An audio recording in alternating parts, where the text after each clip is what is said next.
Hello everyone and welcome back to my channel. And as usual, I have my little black book for my notes, so let's just dive right in. So this week I want to talk about pretty privilege and understand if it's a real thing. Not in a narcissistic way, not in a denial way, just in a more of a curiosity way. I'd like to think that I'm pretty, not to sound too big-headed, but I'd like to think that I am objectively decently pretty. I'm not a 5'8" model beauty, but I'd like to think I'm pretty, at least. My main question, I guess, is pretty privilege real? Is it a real thing? I mean, I work in London, I work in fashion, I date in London, it's a big city. And it honestly just feels like beauty is a currency. And it just feels like a lot of people are putting on their best foot forward, which is absolutely fair and understandable. Like, I'm fully for dressing up to like improve your mood, etc., etc. I'm a huge fan of dopamine dressing that I talk about in another video. So I get it, I hear you, I get it, but it also just feels like it is a currency. But I don't know if it's like, this is what I can't quite figure out. Is it actually like a currency, or is it just being friendly to people? So, like I said, I think objectively I am relatively attractive. And so is it a case of I got better service at Pret because I smiled and I asked him how his day was, and he literally looked like he was taken aback, like no one's ever asked how his day was. And so is it he gave me a free croissant and he gave me really good service? So it's like, is it because I'm attractive, or is it because I was friendly to him, and when you're nice to people, people will be nice back to you?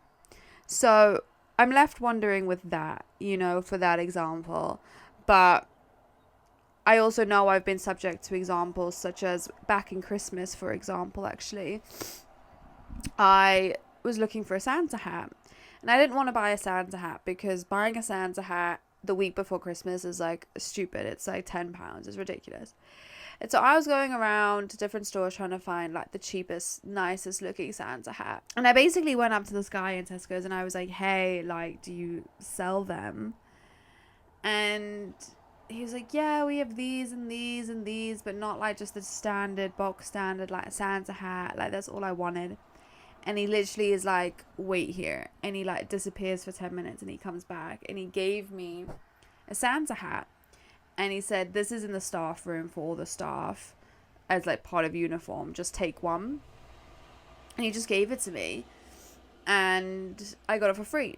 And for the same event I was going to, a friend also needed a Christmas hat. And she basically did the same thing I did, and she got charged £10. And so the question is, did I get it because I was pretty, or did I get it because he was just a nice guy? Like, so is it in that aspect a currency? Is it, again, going to the attitude and the aura that you portray? Yeah, so is it like the aura and the vibe that you portray to someone, being friendly, being warm? Or is it the outfit you're wearing? Are you on trend? Are you off trend? Are you on trend in a way that everyone's like, oh my god, that outfit's amazing? Or are you so off trend that people look at you being like, what is her outfit? But I kind of vibe with it. I fully believe that like attention is a currency, but is beauty a currency? Can it actually be a currency? Like, girls get charged cheaper entry tickets to clubs than guys do. Girls get free drinks. Is it all girls? Is it only the pretty girls? Like, this is what I'm trying to understand and comprehend. Like, is it a real thing? Is it to the point that pretty privilege is so real that you kind of just get away with things in life? And yeah, is it the clothes you wear? Is it the people you surround yourself with? Is it the aura you give off? In that aspect, I feel like I have been subjected to pretty privilege, getting a croissant for free, or getting a Santa hat for free, or, and it's nice. No one's denying that. Again, like, attention is nice and it feels nice. But beauty is a social currency and a social capital. I don't know. I feel like I have like a moral conundrum with it, like, it shouldn't be a thing. It's nice, you know, not being charged entry to a club or getting things for free, or, you know, because it's not like it's pretty privilege in the sense of like men are coming up to me and I'm meeting my husband, and you know, that's not the case either. And people have told me, like, people, like, men don't approach me because I'm too pretty and it's intimidating, which I think is fucking bullshit. But, you know, so is there a cost to pretty privilege? Is it you're too pretty that people are intimidated by you, or you pretty to the point where people feel that they have to treat you a certain way or act a certain way around you? And, you know, and this idea of people getting where they are and getting things purely out of looks is also another like moral conundrum that I can't quite comprehend, because yes, I've gotten things for free because it's my looks. I don't know. I can assume that, but yeah, it's a weird one. I'm not gonna lie, it is a weird one, and I can't really understand why, because you know, it's also more the fact that when you are pretty and pretty privileged and you walk into a room and you get into a room because you were invited there because of your looks, you know, you're then kind of like, but then you're kind of just seen as like just a person with looks, and you're not really judged as a human being and as a character and as your values and what you think and your political views, and you're not, you know, you've got a lot of attention, but not a lot of people are actually getting to know you. And so it just feels like a lot of surface level relationships. Is it because you see me as pretty, therefore you think I'm just a surface leveled person and I can only talk about hair and makeup and outfits, not theology and politics and religion, and, you know. So there's that, you know. Is it pretty privilege? Then your currency is only privilege, and you're judged before you even open your mouth and before you speak. And then if you're considered pretty, can you not be considered intelligent? If you're considered pretty, can you not be considered wise and smart and have like critical thinking? So, you know, it goes back to that old, like, oh, just models, like, you know, models are so easy and they're so stupid because all they do is stand there, you know. And then you're just basically thrown into this box of, if you do anything unattractive or you say anything smart, you're like, whoa, did she just say something intelligent? You know, you're just thrown into this box and you can't really escape from it. You know, it's like when you're a kid at school and, you know, you do something embarrassing and then you get an embarrassing nickname and then it sticks through your entire school career. You know, once things stick, they never change. You know, first impressions are a real thing, and when people have a perception about you or have an idea about you, it's very, very, very, very, very difficult to change that mind. You know, live from my own lived experience. I was perceived one way in high school, and the amount of work I did to try to change people's perception, but after 5 years of high school, like, their people's perception was still the same.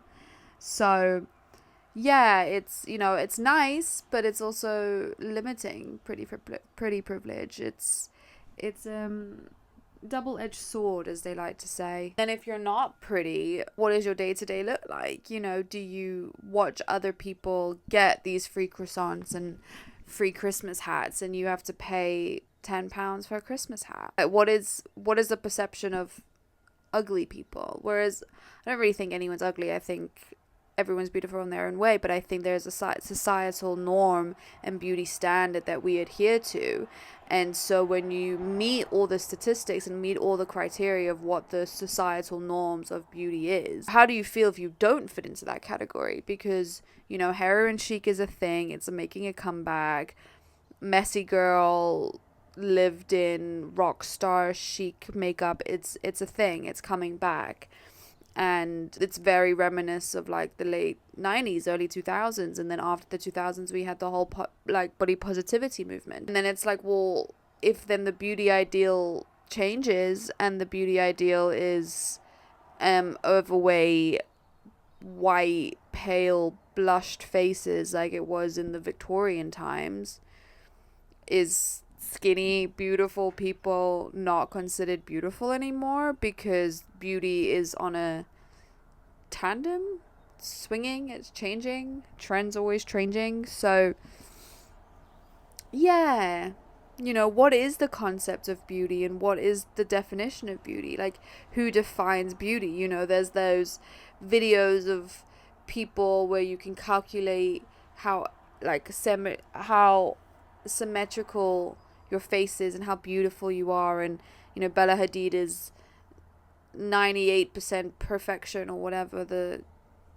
app says. But what is beauty? Is beauty fit? Is it overweight? Is it smoking? Is it not smoking? Is it purple hair? Is it red hair? Is it black hair? Is it blonde hair? Is it blonde and blue eyes? Is it brown and curly hair? Like, what is beauty and what consists as beauty? Like pubic hair. So random. It's the first thing I thought of. But, way back when it was like, you had the landing strips and you had all of these designs because that was considered beauty. And so that's obviously not a thing. But the question I have is, what changed that? What was the catalyst that changed that beauty ideal standard? Because now, there was an uptick in laser hair care removal and waxing and all of these beautiful things and beauticians things. And so was it like, oh, we need to sell these laser things because people, we want to, capitalize on the world and own everything and have everyone paying us for everything. Oh, so we need to, we want to do laser, and so if we want to do laser, we need to make people think that having hair is ugly, so therefore we're gonna, it's this whole thing of like, I can't remember this guy, I think he was a scientist or something, or like not a philosopher, psychiatrist or something, and he worked with the tobacco industry, and they were like, we need to make it attractive to smoke.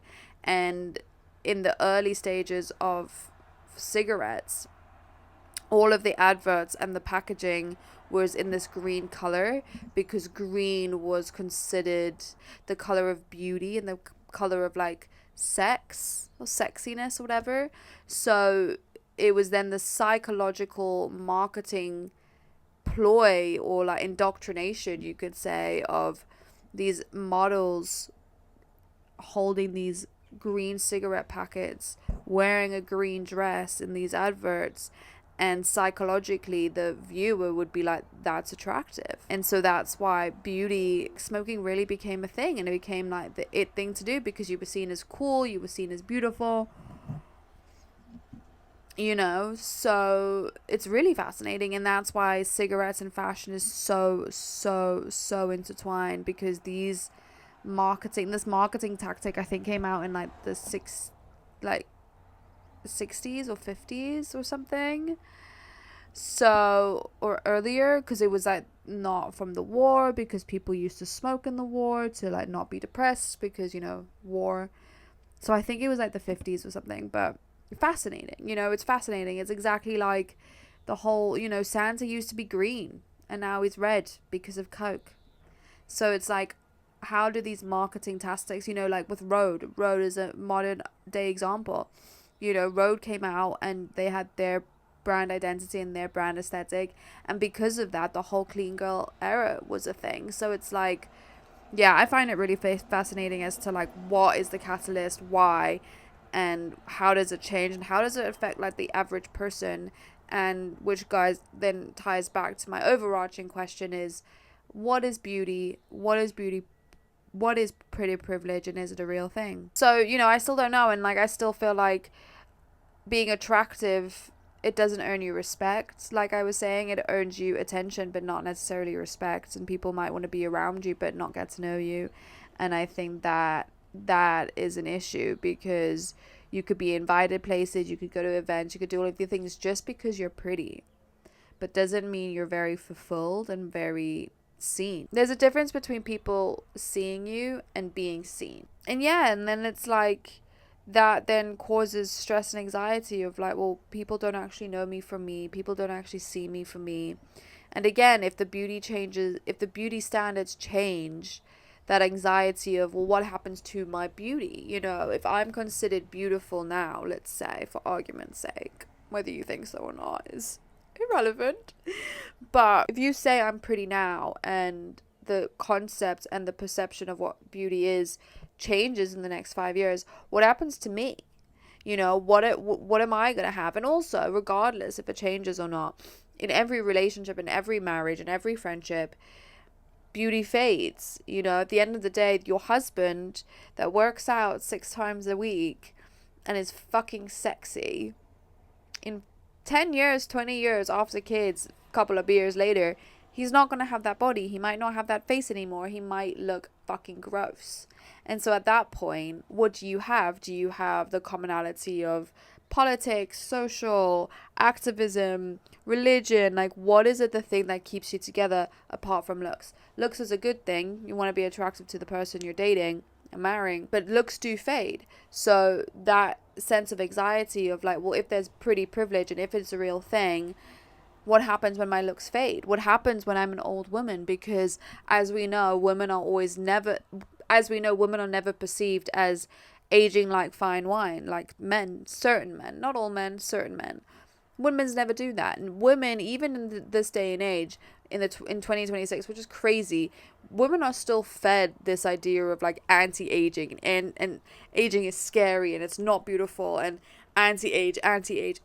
You want to look 13, like it's ridiculous. I think there's such a beauty in aging, but right now the beauty standard is not to age beautifully. It's the Botox, it's the lip fillers. It's crazy. So, you know, yeah, like beauty might feel powerful, but until you realize like it's just temporary, and respect and real understanding is a lot stronger of a currency. So yeah, I've been exposed or subjected to pretty privilege, I won't lie. And it's made me have a free drink and a free Santa hat, and, you know, certain things, maybe like getting into the club quicker, maybe getting better service at a restaurant. I don't know. This is all guesswork. And again, like I said, it feels nice and it's great, but ultimately, the real question is if beauty disappeared, what do I bring to the table? Like, what's beyond my beauty? What's beyond the physical me? Would I still feel powerful if I wasn't beautiful? Would I still feel powerful, or is it the beauty that gives me the power?